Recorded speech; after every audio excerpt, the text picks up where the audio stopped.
Let me try this first. If we Wait, accidentally it's left working. that- if we accidentally left that slide in, Cellular respiration. it should be capitalized. Chris? Hey, Chris. By Jenna and... Chris. Oh, God. The balanced chemical equation for aerobic respiration is 1 glucose plus 6 oxygens creates 6 carbon dioxides, 6 waters, and 36 ATPs. The first step of cellular respiration is called glycolysis, in which energy is harnessed by breaking down 1 glucose into 2 pyruvate molecules within the cytoplasm of the cell. The first part of glycolysis is called the energy investment step, where energy is invested by the body in the form of ATP and is hydrolyzed to kickstart the reaction. In this step, ATP will give a phosphate to the glucose molecule, creating glucose 6-phosphate. Now, this molecule immediately rearranges with the phosphate moving over to create fructose 6-phosphate. Now, this is the bare minimum of visualizations here. I'm just trying to make it easy for you to understand. It's obviously much more complex than a bunch of circles. Now here's where the second ATP comes into play. It comes in and also brings a phosphate to the open end of the fructose 6-phosphate molecule. This forms fructose 1,6-bisphosphate. Now, this the backbone of this molecule then splits apart to form glyceraldehyde 3-phosphate, or G3P, and dihydroxyacetone phosphate, or DHAP, as we like to call it instead. Now, the splitting of the fructose 1,6-bisphosphate molecule into G3P and DHAP starts the energy payoff stage of glycolysis. So we've now invested 2 ATP into the reaction. Now the body is looking for a way to gain more AT back than it invested and therefore pay off its energy debts, quote unquote. So now G3P, or G3P, gives up 1 hydrogen atom, and 2 electrons to NAD+. Now this causes the reduction of NAD+ into NADH, one of the products of glycolysis. Now, this short process allows G3P to combines with a inorganic phosphate, and this results in a very unstable molecule called 1,3-bisphosphoglycerate. I apologize for my handwriting. Now, this instability is exactly what the body wants. Now that the 1,3-bisphosphoglycerate molecule, or what we also call 1,3-BP, readily gives up a phosphate to an existing ADP molecule. This forms an ATP, which is our goal. The body's goal is to return on energy investment. Now, this is only one ATP, but it is the first step. What this also does is creates a new molecule called 3-phosphoglycerate, or 3-PG. Now, as a result of this, because we have two G3P molecules, we have now created two ATP molecules, so we've now returned on our investment. So it's the first, we've equalized everything. It's the first step of creating a net profit, and this is what this process called is also called substrate level phosphorylation, which happens one more time during glycolysis.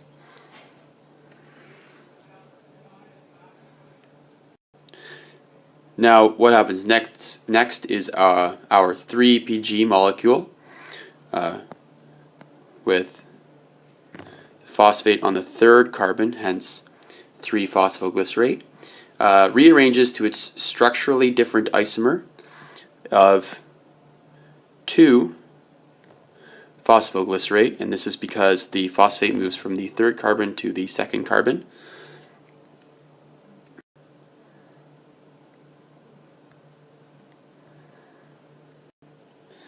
Now, in order for the reaction to continue, our 2-phosphoglycerate gives up 1 proton and 1 hydroxide ion, which combine to make water.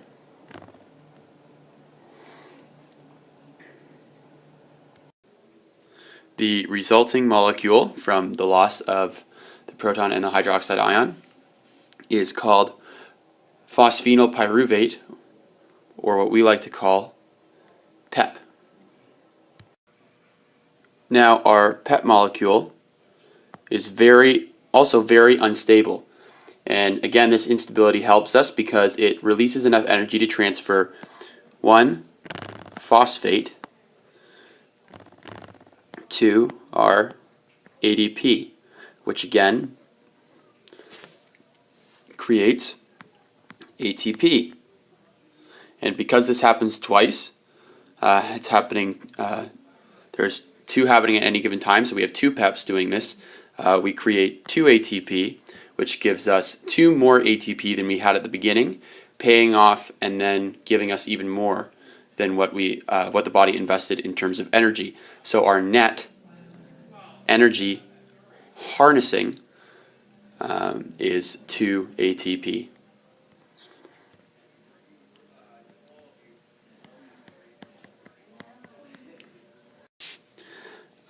By this time in the reaction, our original glucose molecule has now been broken down into 2 pyruvate molecules, each with a 3-carbon backbone. So our products from this reaction are 2-NADH. All of these are doubled in each process because there are 2 happening at a time. So 2-NADH, 2 ATP, and again 2 pyruvate. And there, ladies and gentlemen, is glycolysis. The second step in cellular respiration is called pyruvate oxidation. Pyruvate molecules enter the matrix, shown here by this arrow, of the mitochondrion with the help of membrane carrier proteins, illustrated by this muscular man in the left-hand corner. This is a pyruvate molecule. Coenzyme A will attach to the acetyl group, this area, which allows it to be oxidized, while NAD positive then gets reduced to NADH. The remaining carboxyl group then gets discarded as a waste. These reactions result in the formation of an acetyl-CoA. This can be used as energy when it is needed, and it enters the Krebs cycle to continue aerobic respiration. The third step in cellular respiration is called the Krebs cycle. It begins when citrate gets rearranged to form isocitrate.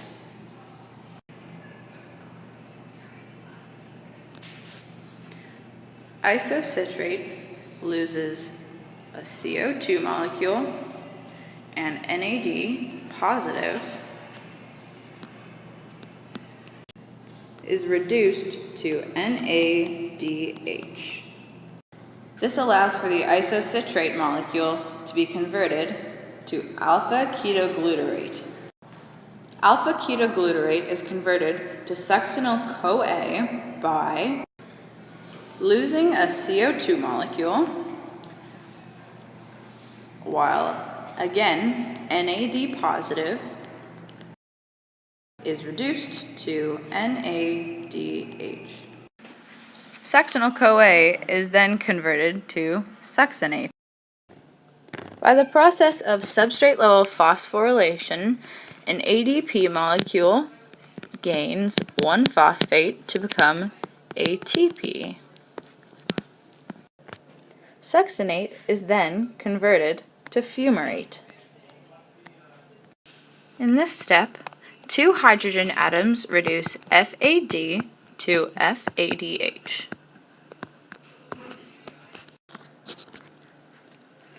The fumarate is then converted to malate with the help of an entering water molecule.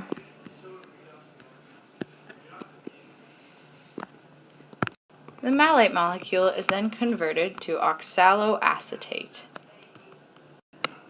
Two hydrogen atoms reduce an NAD positive to an NADH.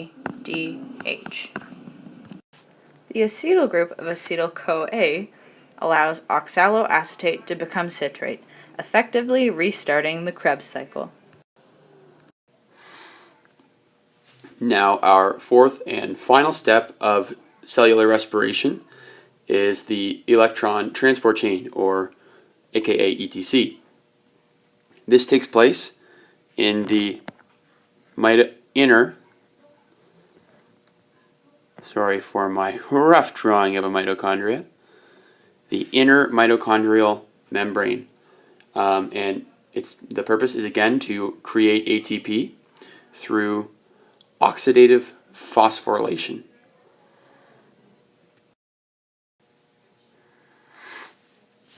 Now, there are 7 major components of the electron transport chain, and they're all found within that inner mitochondrial membrane.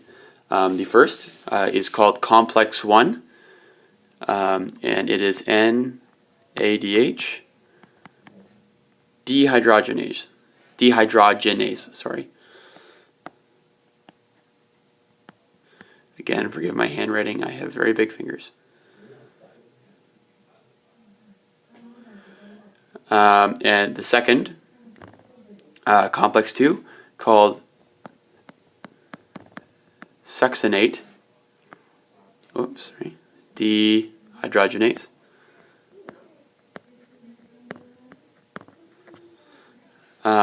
Complex 3 is called cytochrome BC1 complex.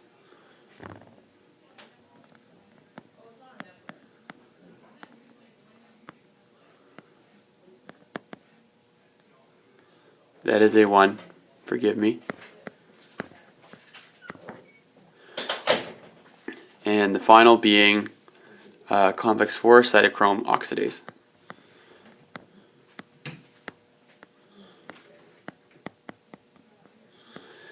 Final complex. There is 3 more components. One of the more major components is oxygen as well. Plays a very big role.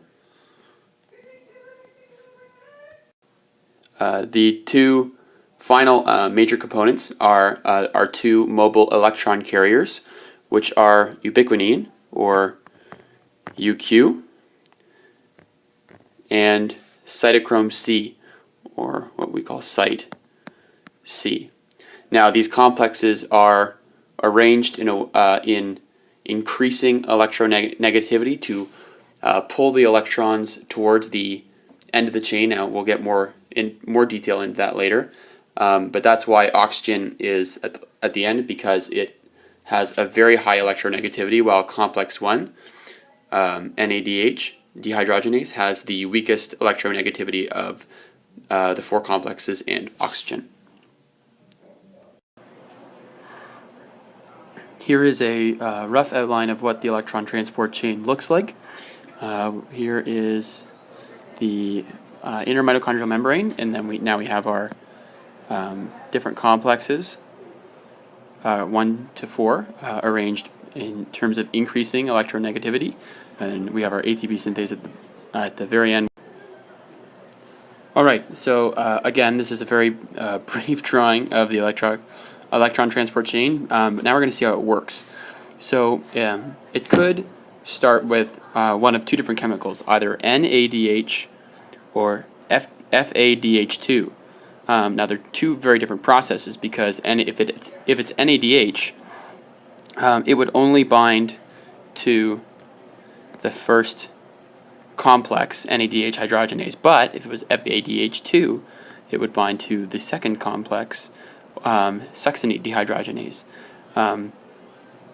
Since electrons from FADH2 pass through fewer of the electron carriers, because succinate comes after NADH dehydrogenase, it produces less ATP. So NADH is more common. So to start, no matter what chemical it is, let's assume it's NADH.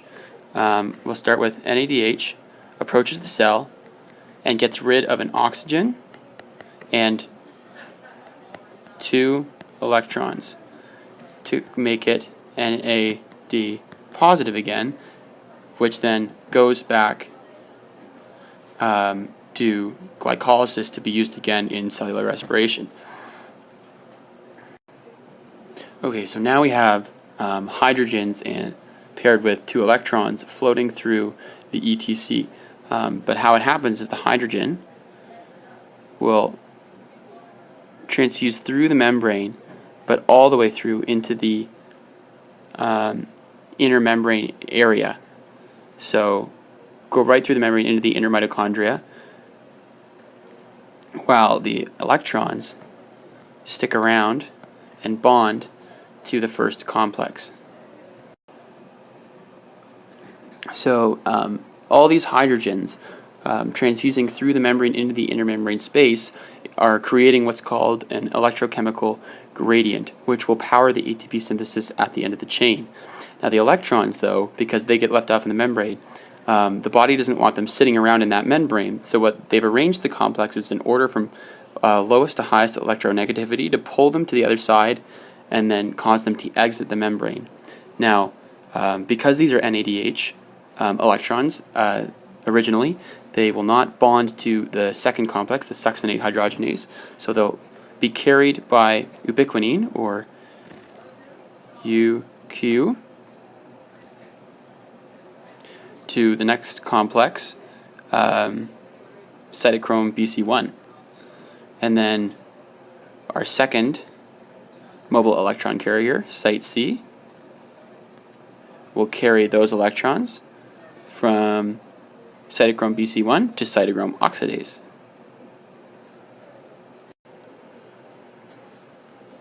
Now these two, the pairs of electrons then exit the fourth complex and bind with the fifth, I guess you could say complex, but not really, oxygen, is the part of the chain with the highest amount of electronegativity, which pulls the electrons all the way to the end of the chain to bond with oxygen and hydrogen ions to create water, and therefore pull all the electrons out of the membrane so they don't stay there.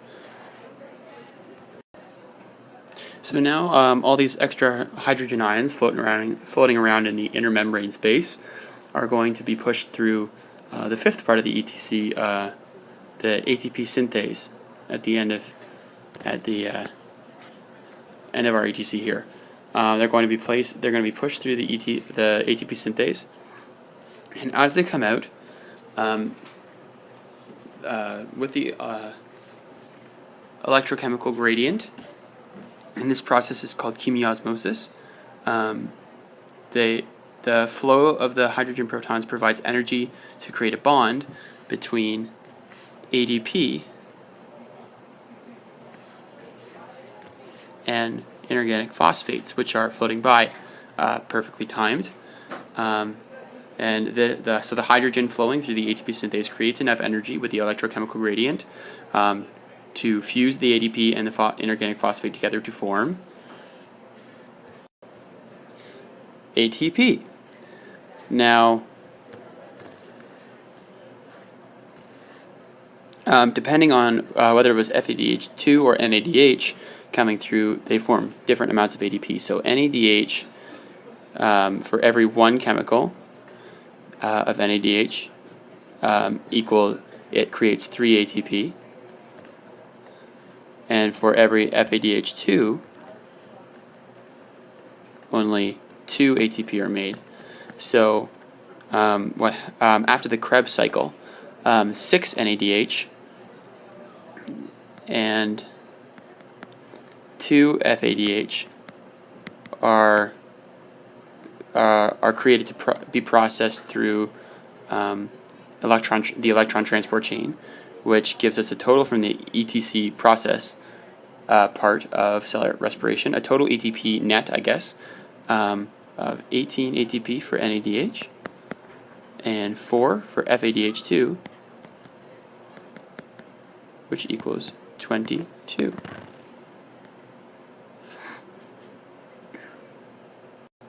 So again, as a final rough diagram of the total amount of ATP created in cellular respiration, according to our notes, you start with glucose.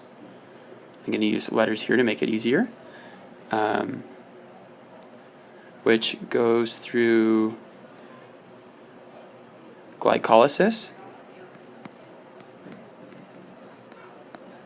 to create 2 ATP.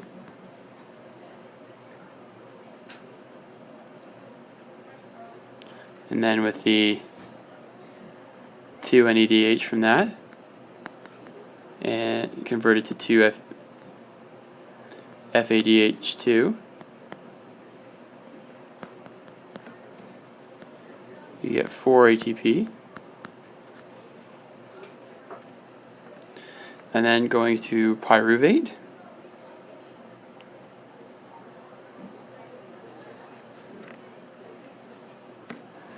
with the 2 NADH, you get 6 ATP, of course, for 3 for every NADH molecule, through to acetyl-CoA, and then to the Krebs cycle.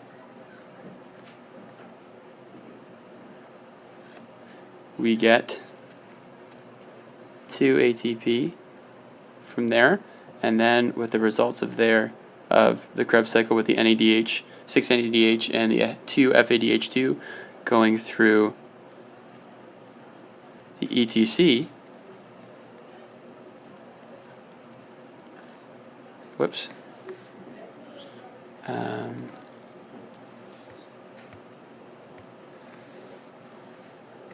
meant FADH, sorry, 2. We get 18 ATP and 4 ATP. Now, if we add these all together, then what we get is a total net ATP from one cycle of cellular respiration of 36 ATP molecules. That, ladies and gentlemen, is a summary of cellular respiration, as Jenna so aptly put it. And that's all, folks.